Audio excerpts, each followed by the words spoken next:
सनातन धर्म की जय हो। संपूर्ण रामायण भाग 124। आज हम सुनेंगे कुश का रिपुसूदन को रामचंद्र जी की अनीति और अधर्म की राजनीति बताकर धिक्कारना। तो जब लवकुश की रिपुसूदन से नोक-झोंक चल रही है तो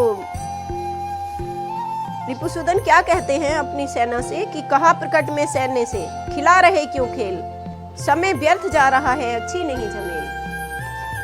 तो फिर अपनी सेना से कहते हैं यद्यपि गोध्वज पर बच्चों पर निज शस्त्र न वीर उठाते हैं, कारण विशेष कर ये तीनों निर्बल ही पाए जाते हैं। पर यहाँ नहीं यह शंका है, यह स्वयं शीश पर चढ़ते हैं, चींटे भी हटा दिए जाते जब तन के ऊपर चढ़ते हैं।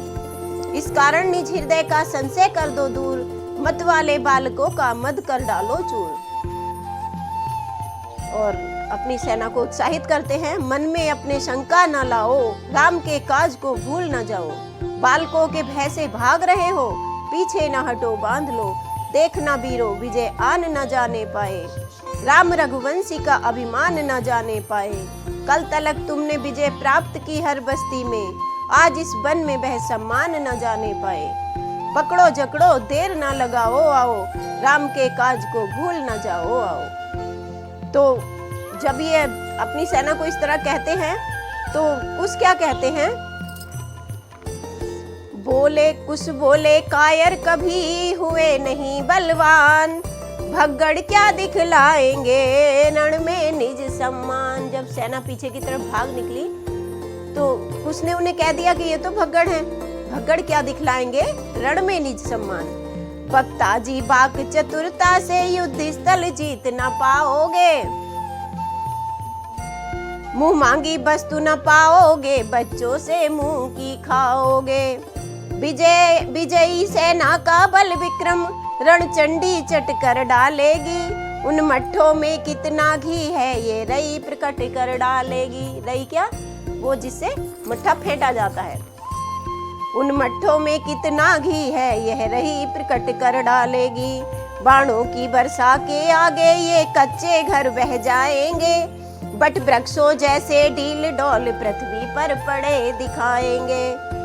टंकोर धनुष घन की सुनकर बकवाद धरी रह जाएगी, योद्धापन की सूखी मट्टी पानी होकर बह जाएगी। जिस राजा के राज में रहे अधर्म अनीति, रामचंद्र जी की राजनीति को गुरुजी ने यही सिखाया था उन्हें कि सीता पर अत्याचार किए हैं और इसीलिए वो राम को दोषी भी मान रहे हैं। और क्या कहते हैं, जिस राजा के राज में रहे अधर्म अनीत, 100 कल्पों तक नहीं होती उसकी जीत। हे अश्वरक्षकों श्रवण करो, हम तुमसे मन की कहते हैं, जो भी जितनी भी कहते हैं सब सच्ची सच्ची कहते हैं। घोड़ा वह बल से ले जाए जो रघुवंशी कहलाता है, कहते हैं हम आसानी से राजी से तो घोड़ा देंगे नहीं, जिसमें बल हो वो ले जाए। घोड़ा वह बल से ले जाए जो रघुवंशी कहलाता है, अन्यथा अवधपुर जाने का ये सीधा पथ ही जाता है। वरना घोड़ा छोड़ दो और ये सीधा रास्ता अयोध्या को जाता है, इससे वापस लौट जाओ। कहा शत्रुघ्न ने अरे बाचा लो हो मुन, कहते कितना बोलते हो, चुप हो जाओ। कहा शत्रुघ्न ने अरे बाचा लो हो मुन, रघुवंशी के सामने रण में ठहरा कौन। गिरिमंडल चूर चूर होगा, पृथ्वी थर थर कंपाएगी, जिस समय वीर रघुवंशी की विजयी कमान खिंच जाएगी। बाणों की ये वर्षा होगी, तब जग जल में हो जाएगा, तुम दोनों का बल भी उस जल में लय हो जाएगा। इतनी बाणों की ऐसी वर्षा होगी, बाणों रूपी जो बाण बरसेंगे वो ऐसे बरसेंगे कि तुम झरने हो छोटे छोटे, तुम भी उसी में मिल जाओगे। तुम दोनों झरनों का बल भी उस जल में लय हो जाएगा। इस कारण शोभा नहीं देता है उत्पात, छोटे होकर कर रहे बहुत बड़ी तुम बात। लब बोले छोटे सदा करते हैं उत्पात, लेकिन तुम बनकर बड़े करते छोटी बात। गरज उठे श्री शत्रुघ्न सुनकर यह प्रतिवाद, तो अपने अभिमान का अभी चखोगे स्वाद। अब तक इन मनमोहन मुख पर कर बढ़ बढ़ कर रह जाता है। कहते हैं शत्रुघ्न के जो आपके चेहरे हैं वो मन को मोह लेने वाले हैं, इसीलिए मेरा हाथ बार बार बाण पर जाता है और रुक जाता है। अब तक इन मनमोहन मुख पर कर बढ़ बढ़ कर रह जाता है, कुछ दशा निराली थी मेरी सर चढ़ चढ़ कर रह जाता है। मैं तीर कमान को अपने धनुष पे चढ़ाता हूँ, लेकिन वो फिर भी रह जाता है तुम्हारी सुंदरता को देखकर। लेकिन अब इतनी असभ्यता शत्रुघ्न नहीं सह सकता है, चह चहे चिरोटे के सुनकर कब बाज बाज रह सकता है। इतना कहकर धनुष को दी अपनी टंकोर, फिर कुछ तेवर तान कर छोड़ दिया सर उस ओर। आते देखा जिस समय एक भयानक तीर, उसने मुस्काते हुए दिया मध्य से चीर। बाणों पर बाण छोड़ते थे रिपुसूदन अब अधीरता से, कुछ उनको निष्फल करते थे पहले की भांति वीरता से। उस ओर बलि लाव लश्कर जब अपने शस्त्र चलाता था, तब प्रबल प्रभंजन के समान लब का बल उन्हें उड़ाता था। लब के बल से था उधर विस्मित कटक तमाम, इधर थक गए शत्रुघ्न कुश से कर संग्राम। तब कुछ ये कहने लगे बहुत कर चुके बार, अब बालक का भी तनिक करिए सहन प्रहार। अब तक रिपुसूदन ही शत्रुघ्न ही तीर चला रहे थे, ये तो उनका रोक कर रहे थे, उनकी काट कर रहे थे। और अब कहते हैं ये कि आप बहुत बार कर चुके हैं, अब थोड़ा बच्चे का बार सहन कर लीजिए। इस वीर गरज के साथ साथ घन सा छाया रण आंगन पर, बिजली सी चौंधे के समान चमका एक सर शत्रुघ्न पर। उस एक बाण से ही क्षण में शत्रुघ्न विकल अत्यंत हुए, वह बाण हृदय लग चरण पड़ा, यह तुरंत मूर्छा बंद हुए। पहले वो बाण उनके हृदय पे लगा और फिर चरण में आके पड़ गया और इन्हें मूर्छा आ गई। सेना में अब मच गया द्वंद और कोहराम, वीर बालकों ने तभी बंद किया संग्राम।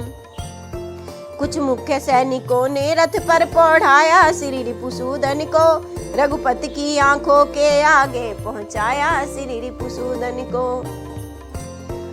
कौशल की भरी सभा में जब शत्रुघ्न मूर्छाहीन हुए, लवणासुर के वध करने का मिट गया गर्व अति दीन हुए। राघव बोले शत्रुघ्न कहो छोड़ संताप, ग्रास बना है काल का कौन आप ही आप। कहा शत्रुघ्न ने प्रभो है दो बांके बाल, काल ग्रास जिनका बने ऐसे वे विकराल।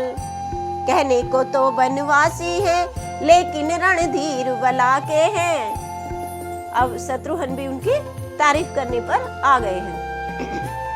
कहने को तो बनवासी हैं लेकिन रणधीर बला के हैं, है छोटे छोटे तीर मगर वे छोटे तीर वज्र से हैं। मुखमंडल पर वह आभा है रण में प्रकाश हो जाता है, बैरी बध करने बढ़ता है पर वैर नाश हो जाता है। उन्हें देख के उसके मन में बैर भाव रहता ही नहीं। बैरी बध करने बढ़ता है तो वैर नाश हो जाता है। लड़ने से पहले ही उनसे चितवन ऐसी लड़ जाती है, जीतना हार दिखलाता है हार ना जीत दिखलाती है। शत्रुघ्न देता है यह बात जहान जानता है, लेकिन क्या जाने क्या है वे जी जिससे हार मानता है। मन करता है कि इनसे हार ही जाऊं, लेकिन क्या जाने क्या है वे जी जिनसे हार मानता है। लवणासुर का वध करवाता बन बच्चों से हरवाता है, लीला में की इस लीला से शत्रुघ्न बड़ा चकराता है। मंद मंद मुस्कान से सुने सब समाचार, तब बोले रघुकुल तिलक छोड़ो सोच विचार, छोटा सौमित्र रणस्थल से यदि मूर्छित होकर आएगा। रामचंद्र जी कहते हैं छोटा सौमित्र मतलब शत्रुघ्न और लक्ष्मण जो हैं वो सुमित्रा के ही बेटे हैं। तो कहते हैं छोटा सौमित्र रणस्थल से यदि मूर्छित होकर आएगा, तो फिर सौमित्र बड़ा जाकर छोटे का मान बढ़ाएगा। फिर लक्ष्मण जी को भेजा जाएगा।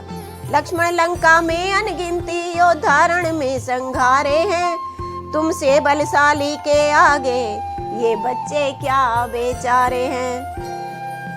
पर एक बात ये ध्यान रहे, बद कहीं न कर आना भाई, ऐसे बलशाली बच्चों को बंदी ही कर लाना भाई। लक्ष्मण जी से कहते हैं कि आप उनकी हत्या ना कर देना, उनका वध ना कर देना, ऐसे बलशाली बच्चों को आप बंदी बनाकर ले आना राज दरबार में। किष्किंधापति को अंगद को रक्षा हित ले जाओ लक्ष्मण, सभी के सभी काम साधे अब यह भी कर आओ लक्ष्मण। तुमने सारे काम पूर्ण कर लिए हैं तो अब इसको भी कराओ। इस प्रकार कहकर जभी मौन हुए रणवीर, शीश नवा सादर तभी चले लखन रणधीर। आज्ञा की वहां प्रतीक्षा थी, सेना सज कर तैयार हुई, रघुकुल के राजा की सेना में जय जयकार हुई।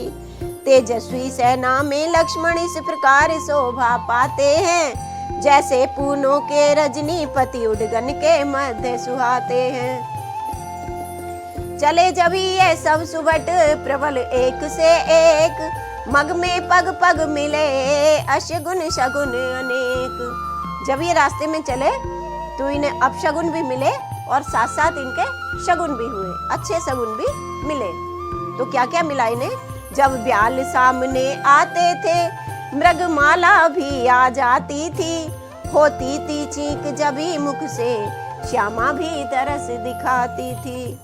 लड़ते थे आ कर बिलाव, तो गोदल भी आ जाते थे, दो घट रीते आ जाते थे, दो घड़े खाली आते थे तो दो भरे हुए भी आ जाते थे। दो घट रीते आ जाते थे, दो भरे हुए भी आते थे, दो भरे हुए भी आते थे। और इसी के साथ अपनी कथा को आज हम यहीं विराम देते हैं। कल हम सुनेंगे लव और कुश द्वारा सुग्रीव जी को और लक्ष्मण जी को उनके किए गए निंदनीय कार्यों की याद दिलाना और धिक्कारना। रामायण के पिछले भाग देखने के लिए साहित्य संगम की संपूर्ण रामायण प्लेलिस्ट पर जाएं, वीडियो को लाइक करें, चैनल को सब्सक्राइब करें और हमारी वीडियो आपको कैसी लगी कमेंट करके बताएं। पवन सुत हनुमान जी की जय हो। जय बजरंगबली।